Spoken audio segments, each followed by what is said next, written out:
चलो आगे देखो।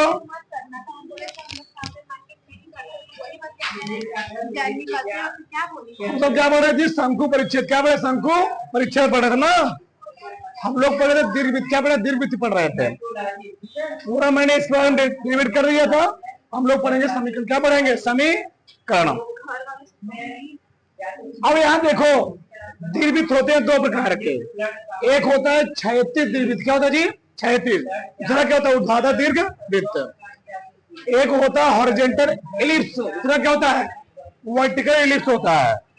ठीक। जो क्षैतिज दीर्घवृत्त होता है उसका समीकरण क्या होता है? एक्स स्क्वायर बटे स्क्वायर प्लस वाई स्क्वायर बटे बी स्क्वायर बराबर 1 होता है। इसमें जो सी स्क्वायर होता है, सी स्क्वायर क्या होता है? A square minus B square. लेकिन ऊर्ध्वाधर दीर्घवृत्त में क्या होता है? एक्स स्क्वायर बटे बी स्क्वायर। यहाँ पर क्या है? A square. यहाँ पर एक्स स्क्वायर बटे B square plus Y square बटे बराबर है सी। वही है, यहाँ बनाया गया है। देखो, ए है क्षैतिज दीर्घवृत्त। ए क्या है? ऊर्ध्वाधर दीर्घवृत्त। हमने बताया था। ये क्या है जी? ये है क्षैतिज दीर्घवृत्त। और ये क्या है?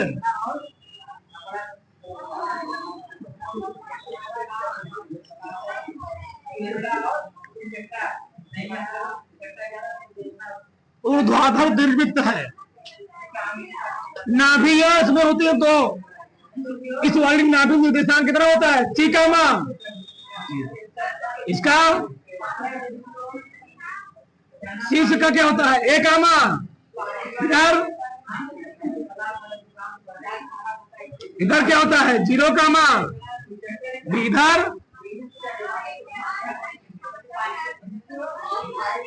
उसी प्रकार से यहां बात करोगे ऊर्ध्वाधर दीर्घवृत्त के लिए। प्लस है जी, ये सोच की धन दिशा है। यहाँ पर क्या लिखोगे? 0। डी का मान 0। यहाँ पर वाई अक्ष पर क्या लिखोगे? 0 का मान ए।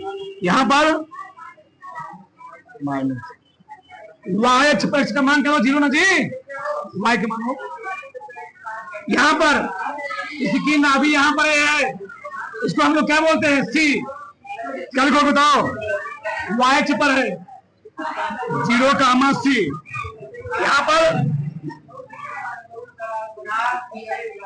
ये होता है शीर्ष, ये होती है नाभियां। तो लिखा गया है। और केंद्र क्या है इसका? मूल बिंदु।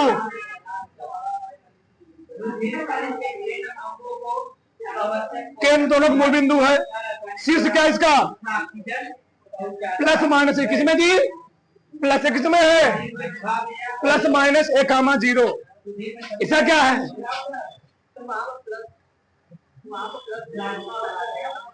क्या हुआ?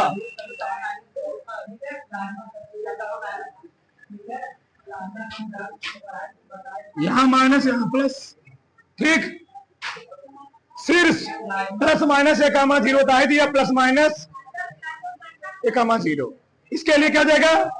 0 का मान प्लस माइनस है। देखो यहाँ पर 0 का मान प्लस, यहाँ पर माइनस है ना भैया।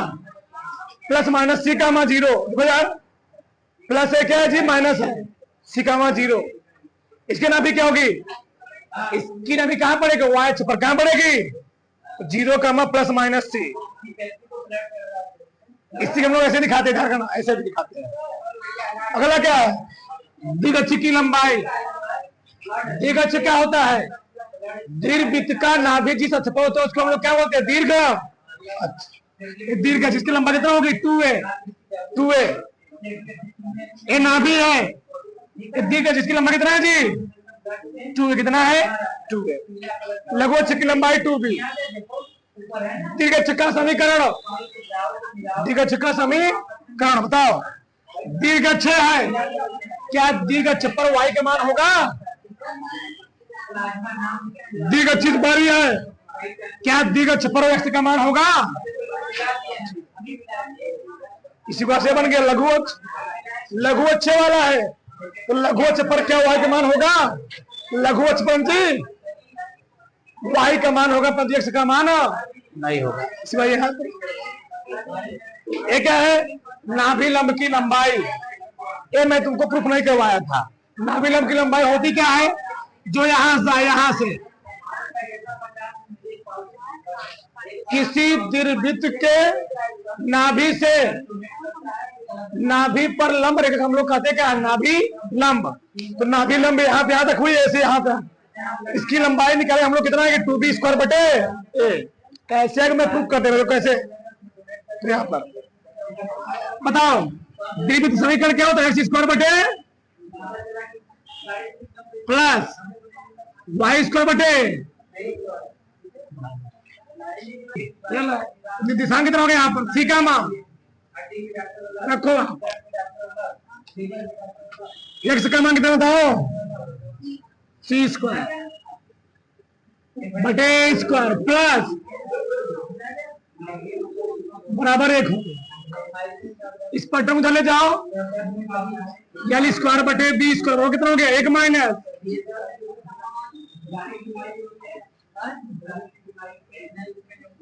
एल स्क्वायर बटे बी स्क्वायर। पूरा करो इसका।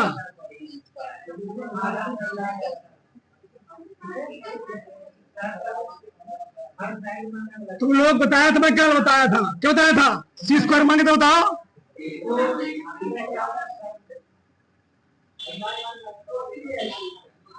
एल स्क्वायर बटे बी स्क्वायर बराबर ए स्क्वायर माइनस ए स्क्वायर प्लस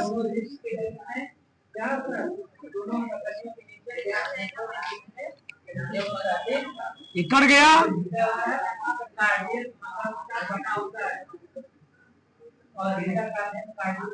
बी स्क्वायर बटे बी स्क्वायर गुणा कर दो, बी की पावर 4 बटे। ठीक है जी, बताओ ये बराबर क्या आएगा? 4 है ना जी? क्या हो जाएगा? इतना निकला, इतना। अगर इतना उतना है, इतना निकलो ना, नाभि लंब पूरा हो गया यहाँ से यहाँ तक।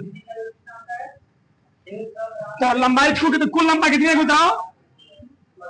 कुल लंबाई 2 से गुणा कर दोगे, 2b स्क्वायर बटे क्या जाएगा? ये आया होगा, ठीक। 2b स्क्वायर बटे। अगला क्या है जी? उत्कीर्णता।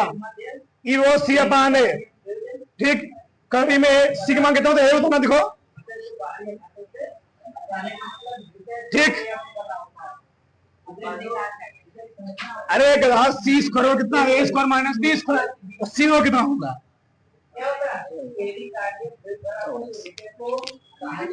हाँ, कर लो।